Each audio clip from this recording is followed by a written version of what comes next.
my partner in crime. Hi everybody, great to be here. I know this is our first event together, although we've been in constant conversation on the importance of making America healthy again. Secretary Kennedy will talk a little bit about that too, but just wanted to run through a couple of quick stats, then you can add on, and then we'll open it up for questions. But again, what a joy to be here at the Ferdinand T. Day School. We've met with their leaders, we've met with the incredible people who are running their school nutrition programs. We actually got to meet with the kids, as you can hear, that are right behind you. And it's just been a really, really great day here in Virginia. As you all know, approximately 1 in 5 kiddos and 2 in 5 adults in the United States currently have obesity. 40% of school-aged children and adolescents in the U.S. have at least one chronic health condition. 40% of our school-aged kids and adolescents have at least one chronic health condition. Prediabetes now affects 1 in 3 children aged 12 to 19.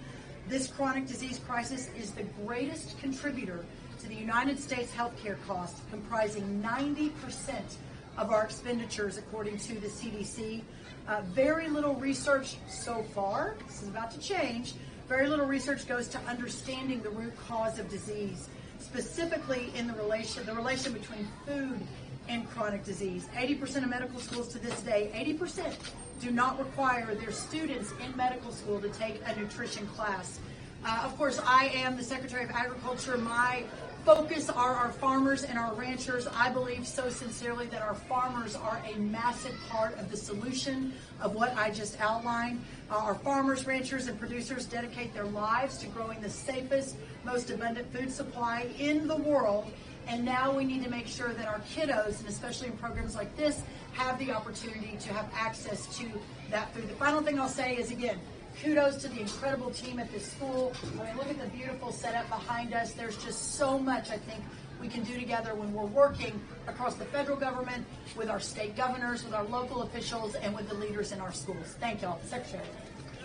This is really an historic collaboration. It's the first time that HHS has actively collaborated with the USDA to change the quality of nutrition to America's school children. And I want to thank Governor Youngkin, who's not here today, for his leadership in the MAHA agenda. I was in Louisa County about 2 weeks ago and went to a school, and they've pioneered the bans of cell phones in school, which is also enforced in this school. And violence in that school decreased 100%. And we've seen the same thing across the country when the food has changed. That emotional behavior and mental illness also declines, but more than anything, academic performance improves dramatically. And we heard testimony from some of the teachers and administrators in this school about the direct correlation between providing healthy foods to these children, nutritious foods, other than the food-like substances that were once given and once ubiquitous in all of our schools. Give them real food, whole food, farm-fresh food, and it has dramatic impacts on academic performance and on socialization among the students. As Secretary Rollins said, we have a chronic disease crisis now in our country. When my uncle was president, 3% of American kids had chronic disease. Today it's 60%. When my uncle was president, I was a 10-year-old boy. We spent 0 on chronic disease in this country. Today we spend $1.3 trillion a year. And our kids, the sickest kids in the world, 38% of our children are diabetic or pre-diabetic. That was unknown when I was a kid. 74% of our kids cannot qualify for military service. So this is a national security issue as well. We know a lot about many things, but we know very, very little about the link, about the exposures that are causing the chronic disease epidemic. And right now, we are in the middle of a major reorganization at NIH, redirect the ship so that we will be studying and learning what is causing the chronic disease epidemic, and then FDA and CDC and USDA are going to do their jobs to eliminate their exposure. The last thing I say is that right now, Governor Youngkin has taken this extraordinary step of banning food dyes in the schools, 7 food dyes. But we are encouraging governors from all over the country to apply for SNAP waivers that will allow the SNAP program, the food stamp program, to exclude soda drinks and some other substances that we know are dangerous to our children. We believe in choice. Every American who wants to eat a donut ought to be able to eat it or drink a Coke. But the federal taxpayer should not be paying to poison our children. And we're going to end that, and we're going to end it very quickly. Great. We'll take a couple questions before we wrap up. Yes, ma'am. Can the FDA ensure food safety now that so many jobs have been cut? And for you, Secretary Rollins, you've spoken about better nutrition for children. How can schools, there were recently millions of dollars in cuts in a cooperative program between local farms and schools. Is that money coming back? Is something similar coming back? Go ahead. In terms of FDA's capacity, the cuts in all of our agencies are not affecting science, so that science jobs are preserved. The frontline enforcement jobs and health delivery jobs are preserved. HHS was a bloated agency, and it was not doing its job. Our health, during the past 4 years, we saw a 38% rise in its budget, and healthcare continued to decline. So we're reorganizing HHS so it can do its intended job, which is to make America healthier. Yeah, and I appreciate the question on the food programs. There's been a lot of confusion about what has been cut. The first thing I'll say is that we are realigning, as all of our agencies are, but at USDA we're realigning the agency around what works well, what's important. Almost 80% of the USDA budget of $280 billion, I think, is actually in the food and nutrition program space. It's actually not even in the farming and ranching space. And so as we look at that, and under the last 4 years, under President Biden, it was almost a 40% increase, tracking close to where HHS expanded as well. So what we are pulling back now is the COVID-era programs that were affirmed under the last administration that were always meant to come back, and a lot of the money that we're pulling back is money that is, all of it actually, has not been spent or committed. It is future money, again, under COVID era programs. Every child in America that is hungry will have good food to feed them, and if they don't, then we will immediately realign to ensure that they do.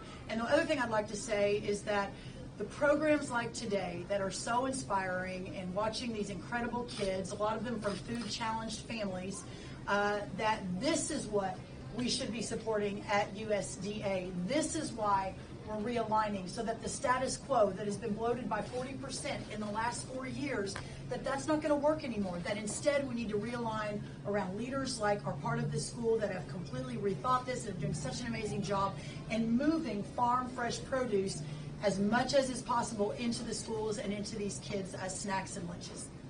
Sir, I know you said that you want to talk about kids' health. The CDC program that monitors lead surveillance for kids was cut. Can you explain the rationale for cutting a program like that, and why that's not an essential service?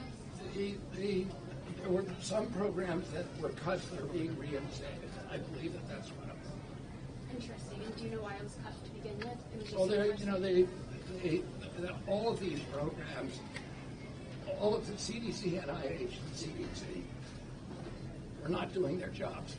And there was tremendous redundancies. For example, we had over 100 communications departments. We had 40 procurement departments. We had dozens of IT departments and dozens of HR departments.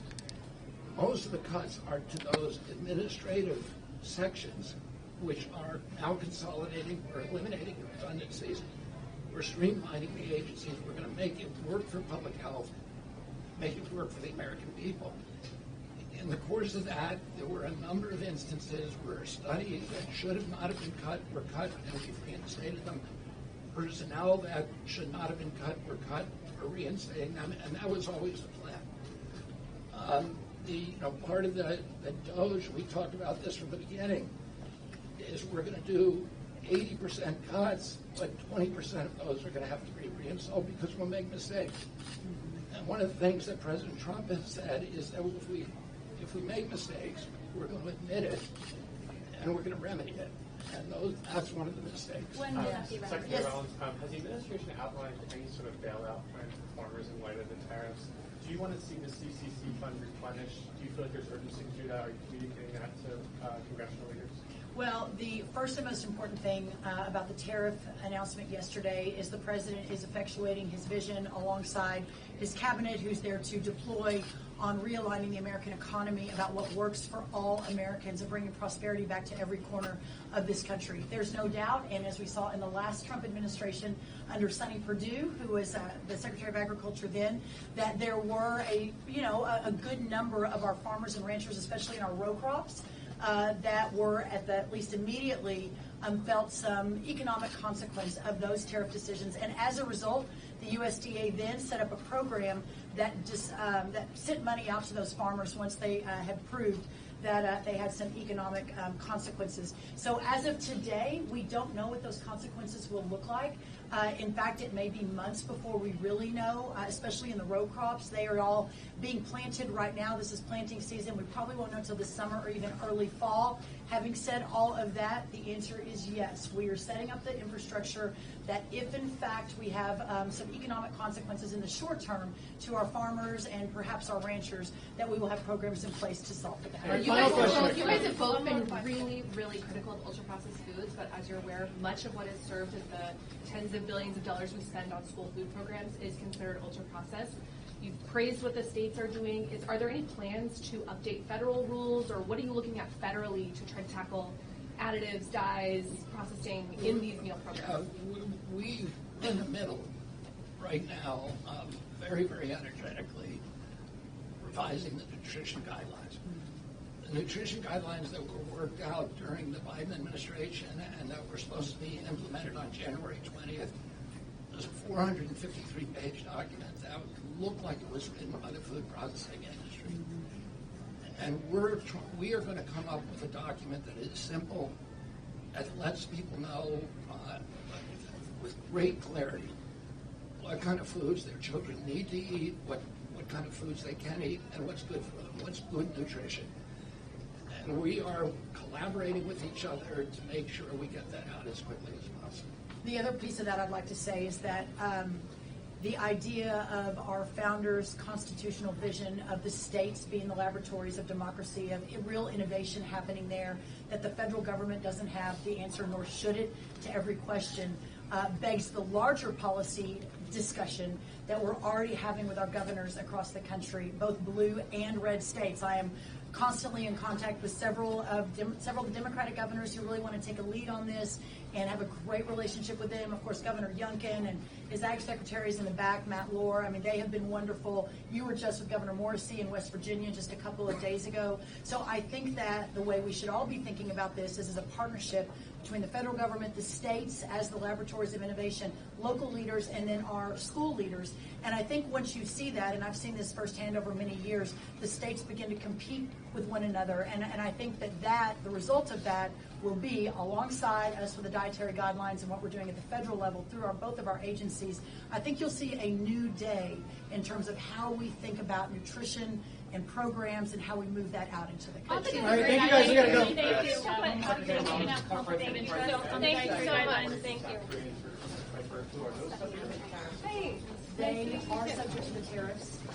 As far as I know, we're still working through all of the details. But I think as the numbers have come down on eggs, the bottom line is it doesn't become as economically Well, we viable. toss out the people who are writing the And guidelines that of was part of the conflicts of plan. interest, and the panel that's writing it will have no conflicts of interest. Are they writing it now? Yes. Secretary Kennedy, you kept the entire LIHEAP team